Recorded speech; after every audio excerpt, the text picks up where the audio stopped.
અહીંયા સ્થાનિક હિંમતભાઈ, શામજીભાઈ, કિશોરભાઈ, રાજુભાઈ, આપ તમામ ટીમનો આજની ગુજરાત જોડો જનસભાનું જે આયોજન કરવામાં આવ્યું છે ત્યારે આ દરેક સભાઓ જ્યારે થાય છે તો હું એવું સમજુ છું કે આ ગુજરાતના પરિવર્તન માટેની સભાઓ છે અને જે સભામાં ઉપસ્થિત મેદની છે એ ગુજરાતના પરિવર્તનનો સંકલ્પ લઈને અહીંયા ઉપસ્થિત રહે છે ત્યારે આપ સૌનું હું રાજુ કરપડા હૃદયથી સ્વાગત કરું છું. બીજી એક ખાસ મહત્વની વાત એ છે કે અહીંયા સભાનો સમય પરસોત્તમભાઈ શું હતો? અહીંયા સભાનો સમય 9 વાગ્યાનો હતો. ક્યાંક ને ક્યાંક અમારે પહોંચવામાં પરસોત્તમભાઈએ કહ્યું, ભાઈએ રમેશભાઈ, દેવકરણભાઈએ કહ્યું કે પહોંચવામાં મોડું થયું છે. માનો કે અત્યારે 11 વાગ્યા છે રાતના, તેમ છતાંય નથી ભજીયાનો તાવડો મૂકેલો, નથી ગાંઠિયા અહીંયા વણવાનું ચાલુ, તેમ છતાંય જે મોટી સંખ્યામાં અહીંયા ભાઈઓ, યુવાનો, વડીલો અને બહેનો ઉપસ્થિત છે ત્યારે એક વાત નક્કી છે, ગુજરાત પરિવર્તનની દિશામાં આગળ વધી રહ્યું છે. બીજી વાત એમને કીધું કે મોડું થયું, હું એવું સમજુ છું મોડું તો ઘણું બધું થયું છે. 2022માં નહીં, 2001માં આમ આદમી પાર્ટીને ગુજરાતમાં આવવાની જરૂર હતી. કોંગ્રેસે ખૂબ લાંબો સમય શાસન કર્યું, ભાજપને પણ શાસનના આજકાલ કરતા 30 વર્ષ થઈ ગયા. જ્યારે શાસનમાં આવ્યા ત્યારે વાત શું હતી, આજની પરિસ્થિતિ શું છે? તમે બધા ખૂબ સારી રીતે સમજો છો, ખેડૂત છો, ખેતીના વ્યવસાય સાથે જોડાયેલા છો. અહીંયા વાવેતર કપાસના વધારે થાય છે, કપાસ અને તલ. મગફળીનું વાવેતર બીજા નંબરે, પહેલા નંબરે કપાસનું વાવેતર. કપાસમાં સમય ગયો, પહેલા ગોદડ વાવતા. તમારે અહીં વાવતા હતા ગોદડ? કાલા વાવતા તમારે? તો પહેલા કયો કપા વાવતા? બીટી આવ્યા પહેલા દેશી કપા. પછી સમય ગયો, દેશીનું ઉત્પાદન ઘટ્યું, એમાં નફો ઘટ્યો એટલે બોલગાડ ચાલુ કર્યા, બીટી વાવવાના ચાલુ કર્યા. જેમ જેમ સમય ગયો એમ પેલા જૂના બિયારણમાં ઉત્પાદન ઘટ્યા, નફો ઘટ્યો એટલે આપણે બિયારણ બદલી નાખ્યું. બદલી નાખીએ છીએ ને. ત્રિવર્ણમાં કાંઈ ઉત્પાદન આવતું હોય એવું દેખાય છે ભાજપના શાસનમાં? બિયારણ બદલવું પડશે ને આ બિયારણ બદલવાનું કામ કોણ કરે? હળ હાકી અને જે જૂનું બિયારણ હોય એમાંય ખાસ કરીને ધરોડી જેવું વધારાનું ખડ હોય ને તો એ કાઢવાનું કામ જગતનો બાપ એટલે આપણો ખેડૂત કરી શકે. આ કામ વેપારીથી નહીં થાય, આ કામ ઉદ્યોગપતિથી નહીં થાય, આ કામ ભાજપ સાથે જોડાયેલા હોય, કોંગ્રેસ સાથે જોડાયેલા લોકોથી નહીં થાય. આ કામ આમ આદમીથી થશે, આ કામ ખેડૂતો અને ગરીબોથી થશે. હંમેશા દેશમાં ક્રાંતિ કોણ લાવે છે?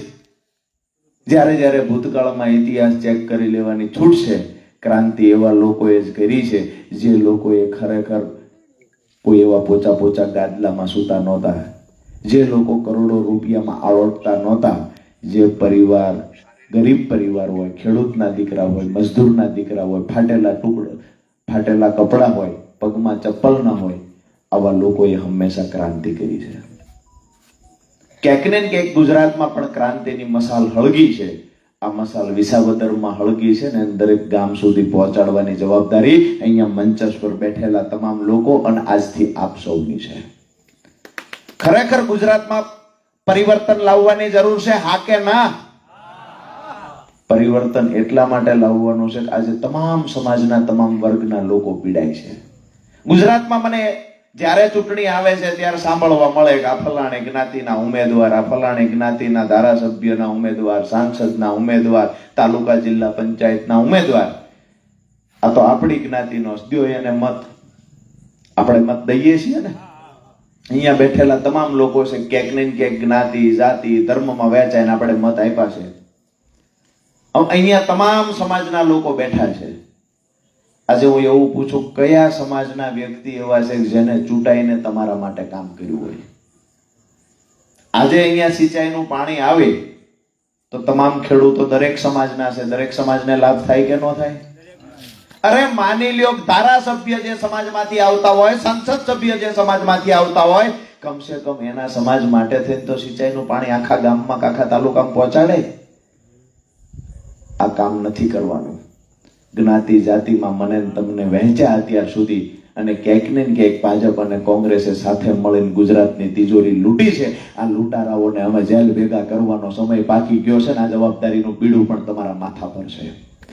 આવનાર સમયમાં અહીંયા બેઠેલી જે બહેનો છે, રાતના 11 વાગ્યા છે છતાંય આમ આદમી પાર્ટીની સભામાં શા માટે ઉપસ્થિત છે? ક્યાંક ને ક્યાંક એ બહેનો માને છે કે આખી જિંદગી કામ કરીએ, મરીએ ત્યાં સુધી દેણામાંથી બહાર નીકળતા નથી, મરીએ ત્યાં સુધી ખેતીનું કામ કરીએ છીએ, તેમ છતાંય ખેતી નફો કરતી નથી. તો આમ આદમી પાર્ટી ખેડૂતો માટે, મહિલાઓ માટે કંઈક સારું કરશે એ આશા અપેક્ષા સાથે બહેનો આવ્યા છે. ક્યાંક ને ક્યાંક દૂર દૂર બેઠેલા ખેડૂતો પણ આ અપેક્ષા આશા સાથે આવ્યા છે કે અમારા ખેડૂતોને દેણામાંથી બહાર કાઢવાનું કોઈ કામ કરશે તો આમ આદમી પાર્ટીના નેતાઓ કરશે. આજે હું ગર્વ સાથે કહી શકું કે પંજાબની અંદર જે આમ આદમી પાર્ટીની સરકાર છે ત્યાં ખેડૂતોને વીજળી મફતમાં આપવામાં આવે છે. અહીંયા ગુજરાતમાં શું પરિસ્થિતિ છે? અહીંયા એ પ્રશ્ન છે. ગુજરાતના જે ગામડે જાઓ ત્યાં પૂછો કે લાઇટની શું પરિસ્થિતિ છે, એટલે પહેલી ફરિયાદી આવે કે અહીંયા ચેકિંગ આવે છે ને હેરાન કરે છે ને ખોટા દંડ મૂકે છે. બિલે મોટા મોટા આવે છે ને.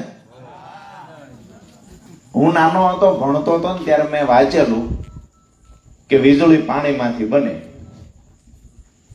પરસોત્તમભાઈ, અત્યારના બિલના પરફરિયા જોવું મને એમ થાય કે ઘીમાં જ બનતી હોય, પાણીમાં જ બનતી હોય. પીડા એ છે કે આખલાઓ ખૂબ વધી ગયા છે, ખૂટડાઓ વધી ગયા છે. તમારા ખેતરનું રક્ષણ કરવાની ધ્યાન તમે રાખજો, નહીતર બધી બાજુ ચરી જવાના છે. તમારા છોકરાઓ માટે નહીં દાણા વધવા દે, તમારા છોકરાઓ માટે કાંઈ વધવા નહીં દે, અને પ્રમોલિગેશન લાવ્યા પછી તો આપણી જમીન હડપ કરી દેવાનું કામ પણ ભ્રષ્ટ ભાજપના નેતાઓએ કંપની સાથે મળીને કર્યું છે. ક્યાંક ને ક્યાંક અહીંયા આ વિસ્તારની વાત કરીએ તો મને એવું દેખાય છે કે વિસ્તાર તો પરિવર્તન ઈચ્છે છે, પણ આજે જ્યારે રાતના 11 વાગ્યા પછી પણ જે ગામની સભામાં બહેનોની સંખ્યા હોય એટલે એક વાત નક્કી છે કે બહેનોએ મન બનાવી લીધું છે કે બહેનો માટે કઈ પાર્ટી એવી છે, કઈ સરકાર એવી છે જેને બહેનો માટે કામ કર્યું. તો હું એ પણ વાત ગર્વથી કહી શકું કે આ દેશની અંદર પહેલી વખત દર મહિને બહેનોને કોઈ સામે લાચારી ન કરવી પડે એટલે બહેનોને દર મહિને 1000 રૂપિયા જીવે ત્યાં સુધી આપવાની કોઈએ જાહેરાત કરી હોય તો એ આમ આદમી પાર્ટીની સરકારે દિલ્હીમાં જાહેરાત કરી છે. ઐતિહાસિક ઘટના છે. જ્યારે ખેડૂતોને પાક નુકસાન થયું ત્યારે ઐતિહાસિક ઘટના છે. દેશની અંદર સૌથી વધારે કોઈએ વળતર ચૂકવવું હોય તો આમ આદમી પાર્ટીની સરકારે પ્રતિ હેક્ટર 50,000 રૂપિયાનું વળતર દિલ્હીની અંદર ખેડૂતોને ચૂકવવું છે. આપણે એવું કહીએ છીએ કે દિલ્હીની સરકાર છે, દિલ્હીમાં કામ આમ થયું ન થયું, પેલું થયું. દિલ્હીની સરકારને દિલ્હીની અંદર પણ જે ગામડાઓ જોડાયેલા છે, જે ખેતીના વ્યવસાય સાથે જોડાયેલા છે, એ ખેડૂતોની કદર પણ આમ આદમી પાર્ટીએ કરી છે. આજે કાયમી સરકારી નોકરી આપવાનું કામ પણ આમ આદમી પાર્ટી કરે છે. ગુજરાતની અંદર પરિસ્થિતિ શું છે? ગુજરાતની અંદર કોન્ટ્રાક્ટ બેઝ પર નોકરી આપવામાં આવે, એમાં પણ સેટિંગ શૂટિંગ જેનું હોય એને નોકરી આપવામાં આવે. એક પણ નોકરી ભ્રષ્ટાચાર વગર આપવામાં આવતી નથી. કોઈ ગરીબનો દીકરો હોય એને નોકરી નથી મળતી, પૈસાદાર હોય એના દીકરાને નોકરી મળે છે. મારી વાત સાચી કે ખોટી? સાચી વાત લાગતી હોય તો આકલો કરજો. આ લાઈવમાં એ જોતા છે શું હાલે છે બધું,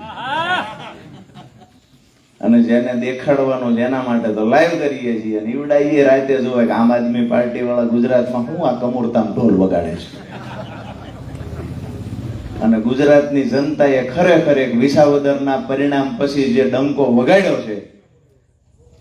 દેવકરણભાઈ કહેતા એવું છે કે આપણે હુવું હોય તો લોકો હુવા નથી દેતા. એ કે અમે તો મોડું થાય છતી એવી જટ આવે તો સારું છે, ભાજપના મૂળિયા ઉખેડી નાખવા છે.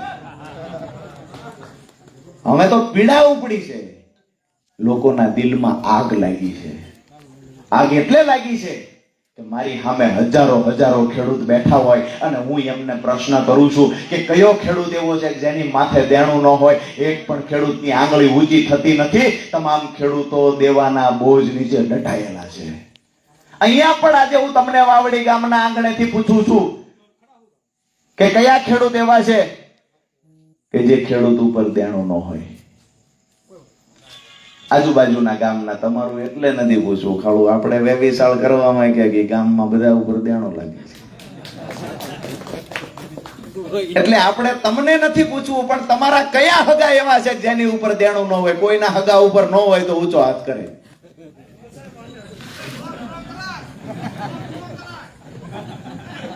બધા ઉપર દેણું છે. અમે નાનપણથી કામે ચડી ગયા, જુવાન થયા, કામ કર્યું, લગ્ન થયા, ઘરેથી બેન આવ્યા, પુત્ર વધુ ઘરમાં આવ્યા, એને કામ કર્યું, એના ઘરે સોરું થયા, એને આખી જિંદગી કામ કર્યું.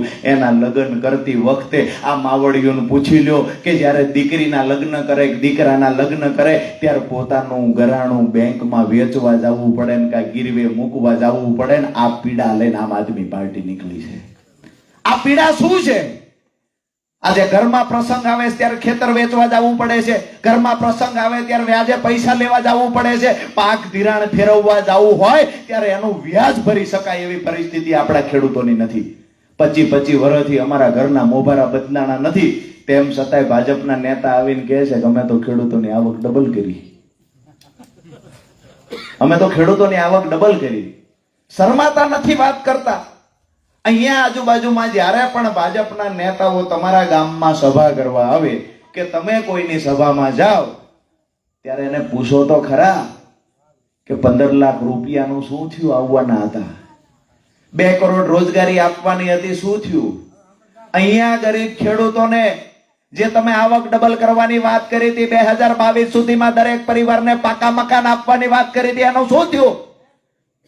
આજે આ સરકારે પાકા મકાન તો નથી આપ્યા, પણ ઠાકોર સમાજ અને માલધારી સમાજ જે અમદાવાદના પસવાડે રહેતા હતા અને પોતાનું ગુજરાન ચલાવતા હતા, એ પરિવારોના મકાન પાડવાનું કોઈએ કામ કર્યું હોય તો સત્તામાં બેઠેલી ભાજપે કામ કર્યું છે.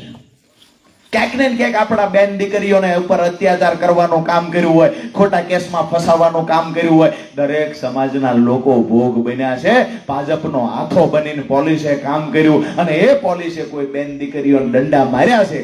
તેમ છતાંય જો તમારો આત્મા જાગતો ન હોય ને તો હું એવું માનું છું કે તમે રોબર્ટ શો માણસ નથી. ધારાસભ્યોને પણ કહીએ છીએ, સાંસદ સભ્યોને પણ કહીએ છીએ, અને જ્યારે એમની સભામાં જાઓ ત્યારે પૂછો કે અમારા વિસ્તારમાં સિંચાઈનું પાણી આવે એવું માટે કંઈક કરો. બીજું, હમણાં સ્માર્ટ મીટરનો મુદ્દો આવ્યો છે. સ્માર્ટ મીટરની કેટલા લોકોને ખબર છે? ઊંચો હાથ કરે. બધાને ખબર છે સ્માર્ટ મીટરનો મુદ્દો. હાલ ગામડામાં હજુ સ્માર્ટ મીટર લગાવતા નથી. સિટીની અંદર શહેરોમાં સ્માર્ટ મીટર લગાવવાના ચાલુ કર્યા એટલા માટે કે શહેરો વાળાએ ખૂબ દીધા હતા મત, ખોબે. કમળ જોવે તા કે આપણા ધર્મની પાર્ટી દ્યો મત. સ્માર્ટ મીટર પહેલા જ એમના ઘરે નાખ્યા. પછી પાછા એ જ આવ્યા કે અમારા માટે આમ આદમી વાળા આવો કે લડો અમારા માટે, આ તો અમારા ઘરમાં લૂંટવા આવી ગયા. પછી એના ઘરે સ્માર્ટ મીટર બળજબરીથી નાખ્યા, તેના હાટું લડ્યા હાવણા વાળા. એમાં કોંગ્રેસ વાળા આવ્યા નહીં, ભાજપ વાળા તો કે અમારે પ્રોટોકોલ હોય, પાર્ટી સામું બોલાય નહીં, તમારા ખિસ્સા કાપી જાય તો અવાજ નહીં કરવાનો, મૂંગારીઓ. અમે ભાજપમાં છીએ, ભાજપમાં હોય એટલે મૂંગું રહેવાનું, ખિસ્સા કાપી જાય મૂંગું રહેવાનું, ઘરમાંથી દાણા ચોરી જાય તો મૂંગું રહેવાનું, અનાજ ચોરી જાય, રેશન કાર્ડનું અનાજે ભાજપ વાળા ચોરી જાય તોય મૂંગું રહેવાનું, મનરેગાના કામમાં કરોડો રૂપિયાનો ભ્રષ્ટાચાર કરે તોય કે મૂંગું રહેવાનું. તો બોલશે કોણ આની સામે? અવાજ કોણ ઉઠાવશે? અવાજ આમ આદમી પાર્ટીનો નેતા ઉઠાવશે, અવાજ ગુજરાતની જનતા ઉઠાવશે. અવાજ ઉઠાવશો એટલે બદલામાં શું મળશે? અવાજ ઉઠાવશો એટલે બદલામાં ગ્લાસ ફેંકવા જેવા ગુનામાં 307 દાખલ થશે. આજ પણ અમારો ચૈતર વસાવા 2 મહિનાથી જેલમાં છે અને ગુજરાતની જનતા માટે અવાજ ઉઠાવ્યો હતો એટલે જેલમાં છે. આજ પણ સુરેન્દ્રનગરની જેલમાં મયુર સાકરિયા નામના એક વ્યક્તિ કોલર પકડવાના ગુનામાં 300 હાથ થઈ અને એ પણ આજે જેલમાં છે. આજે અમને ગર્વ થાય છે કે ભારતીય જનતા પાર્ટીની તાનાશાહી સામે, ભારતીય જનતા પાર્ટીની પોલીસ સામે અમારો કાર્યકર ક્યારેય નહીં ઝૂકે, ક્યારેય નહીં ડરે. જેલમાં જિંદગી ગુજારવી પડે તો ગુજારી દે છે, પણ ગુજરાતની જનતા માટે આમ આદમી પાર્ટીનો સૈનિક લડશે.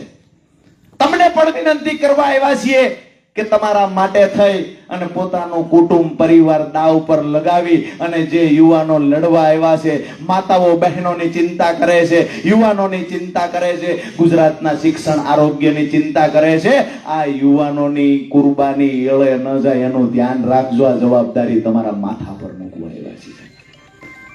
અમે કોઈ એવડા મોટા નેતા નથી કે અહીંયા અમે આવશું એટલે 4-5 ગાડીઓ આગળ આવશે અને પોલીસ વાળાની ગાડીઓ આગળ આવશે. ગામની અંદર 2 એવા માથા ભારે લોકો હોય અને કહેવામાં આવે બધાને ભેગા કરીને રાખજો. ભેગા કરવા માટે ઈકો મૂકે, ટ્રેક્ટર મૂકે, બસ, સકડા બધું મૂકે. આવું અમે નહીં કરીએ. પણ એક વાત ચોક્કસથી કહું છું કે જ્યારે તમારા ઘરે સ્માર્ટ મીટર લગાવવા PGVCL નો અધિકારી આવે ને ત્યારે તમારા બારણે અમે કાયદાની કલમ લઈને ઉભા રહીશું. એ દાવા સાથે કહું છું. અહીંયાથી મને ગઢડામાંથી આજે ફોન આવેલા કે રાજુભાઈ, અમે નાનું એવું કારખાનું ચલાવીએ છીએ. બહુ સમજવા જેવી, સાંભળવા જેવી વાત છે કે નાનું એવું કારખાનું ચલાવીએ છીએ, ત્યાં અમારે ત્યાં સ્માર્ટ મીટર આજથી 6 મહિના પહેલા મૂકવામાં આવ્યું.